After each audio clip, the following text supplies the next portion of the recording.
My fellow Americans, a new optimism is sweeping our country as we return power from Washington and give it back to the American people where it belongs. For too long, American workers were forgotten by their government, and I mean totally forgotten. Their interests were pushed aside for global projects, and their wealth was taken from their communities and shipped across the world, all across the seas. My administration has offered a new vision. The well-being of the American citizen and worker will be placed second to none. And boy, do I mean second to none. Since day one, I have been fighting for the hardworking people of this country. And this week, we took historic action to continue delivering on that promise. We did so in one of the many proud industrial towns of our nation, Kenosha, Wisconsin, where the men and women of Snap-on, who make American tools for workers around the world, they were there and they loved what they heard and they loved what they saw. In Wisconsin, I signed an executive order to buy American and hire American. I took historic action to ensure that federal projects are made with American goods and to keep American workers and companies from being cheated out of contracts by countries that break the rules and break every regulation in the book to take advantage of the United States. That's not going to happen anymore.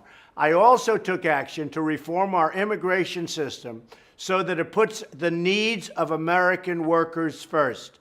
The duty of government is to represent the citizens of the United States, and that is what we will do. Whether it's removing job-killing regulations, protecting our borders, or unleashing American energy, we are keeping our promises and delivering for the American worker. During my visit, I talked about how America is a nation that honors work. We honor grit. We honor craftsmanship. We honor the skilled tradespeople who turn rock and steel and iron and cement into works of art and grace and beauty. There's tremendous talent there, believe me. The wrench and ratchet are not only tools, but instruments that help build cities out of deserts and send ships across the ocean.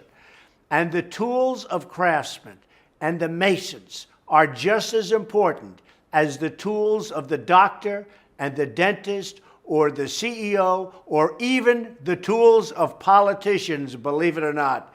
And their work is every bit as noble. They take pride in their jobs, and we take pride in them. No longer will the concerns of these hardworking Americans go unanswered. By making government answer to our citizens, we are removing the limits on our future and setting free the dreams of our people. As long as we do this, optimism will continue to soar, hope will continue to spring, and this country we love will grow stronger and stronger day by day. Thank you, God bless you, and God bless America.